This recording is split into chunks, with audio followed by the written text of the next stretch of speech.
My name is Natalie. I'm standing in my living room, which now feels like a hollow shell.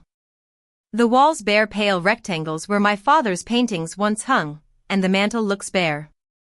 The silence is deafening, a stark contrast to the chaos that unfolded here just hours ago.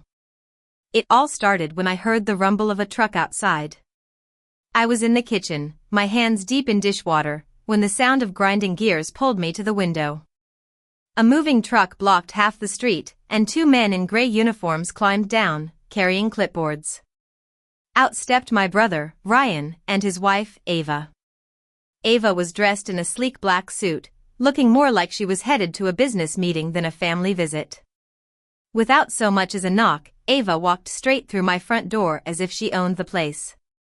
"We have a list," she announced, waving the clipboard at the movers. "Start with the television, then the refrigerator, and the paintings." Her voice was cold and authoritative, cutting through the air like a knife. Ryan trailed behind her, his head down, shoulders hunched. He didn't even look at me.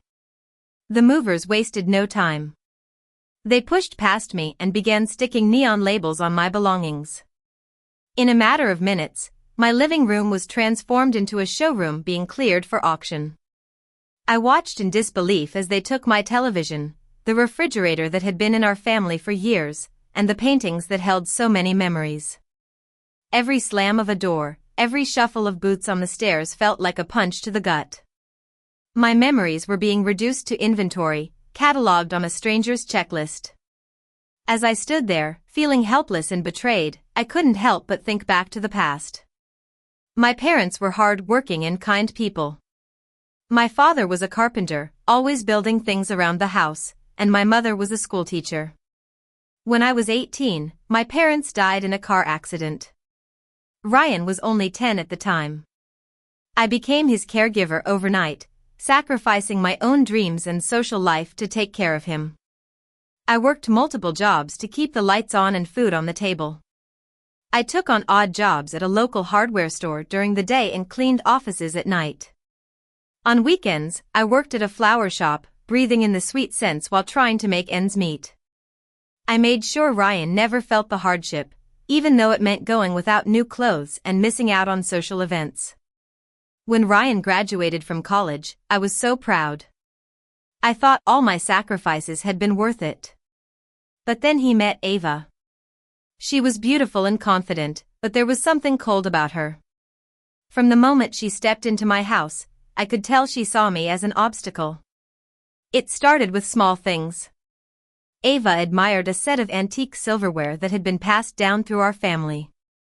"It'll be safer at our place," she said with a fake smile, and before I could say anything, she had slipped it into her bag.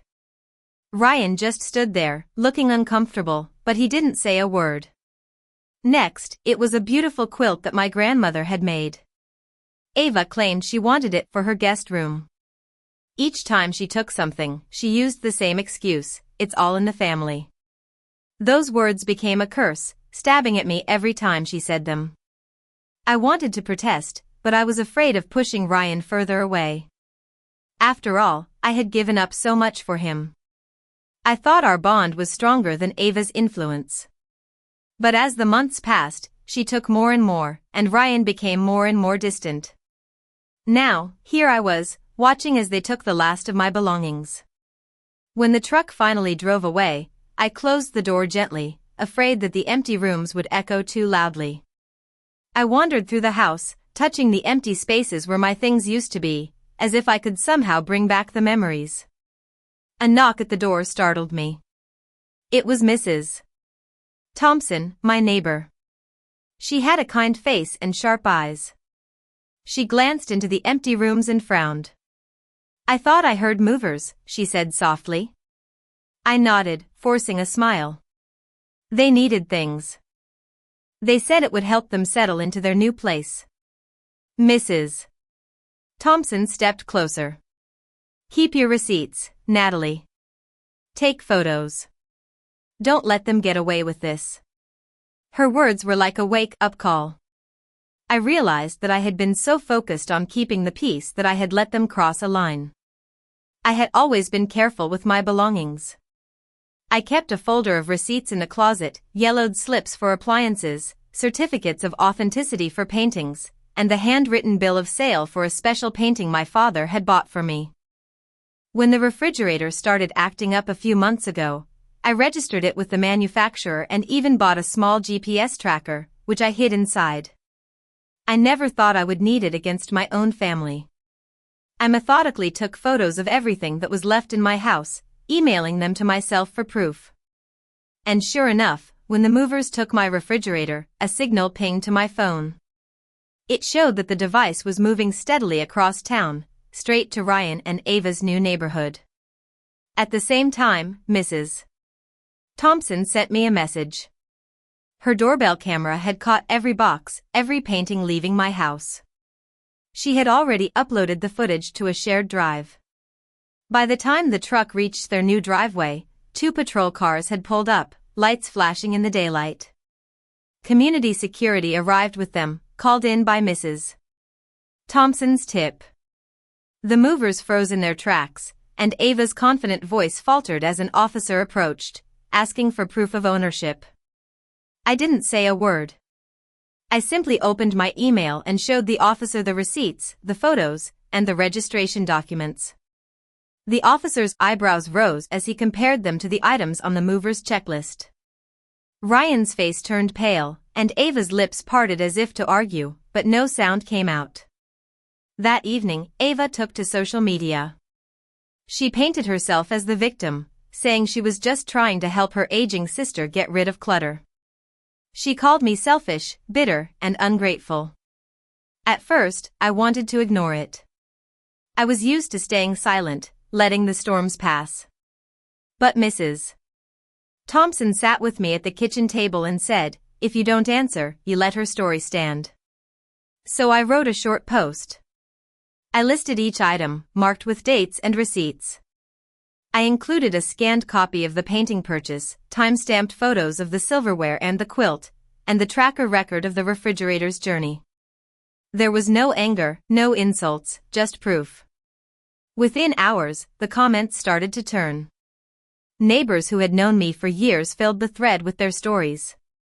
They talked about how I had worked so hard to take care of Ryan, how I had always been there for the community.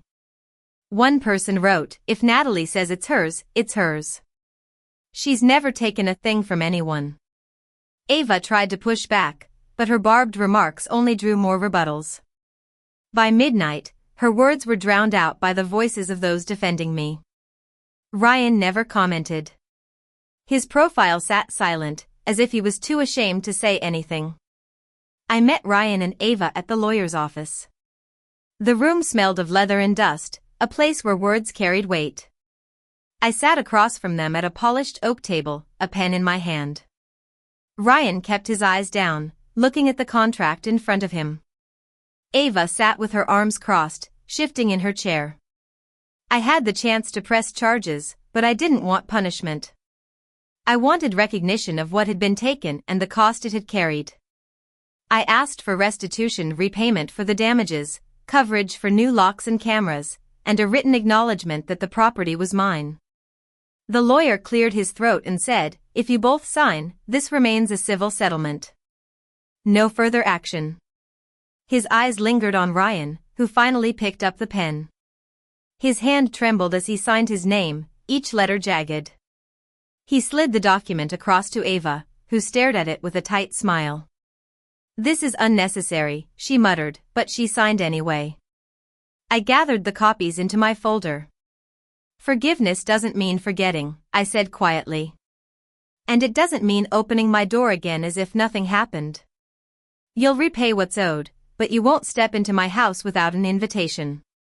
Ryan nodded, a small motion that seemed to cost him everything. Ava exhaled sharply through her nose but kept silent. Walking out into the sunlight, I felt a sense of relief. I hadn't built a wall, but I had drawn a line. The house was slowly coming back to life. I painted the walls a soft cream color, and a second-hand refrigerator hummed in the kitchen corner. One afternoon, Ryan showed up at my door, sleeves rolled up, carrying a bucket of paint. He didn't say much, just asked which wall I wanted him to start on. We worked side by side in silence. When a line of paint dripped unevenly, he laughed softly, almost ashamed, and I found myself smiling back.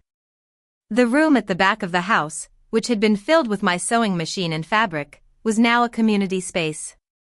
Women from the neighborhood came to mend clothes, learn stitches, and share stories. The sound of the machines and the chatter filled the air, and for the first time in a long time, I felt like my house was truly alive. One quiet afternoon, Ryan came again. He stood on the porch with a box in his hands. When he opened it, I saw the porcelain teapot set that our mother used to use on Sundays.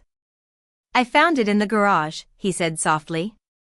"It should never have left here." I invited him in, and that evening, the house was filled with voices once more. I carried the teapot into the center of the room and poured steaming tea. As the women sipped and laughed, I realized that my worth was not in the things I owned, but in what I built, what I shared, and what I refused to surrender.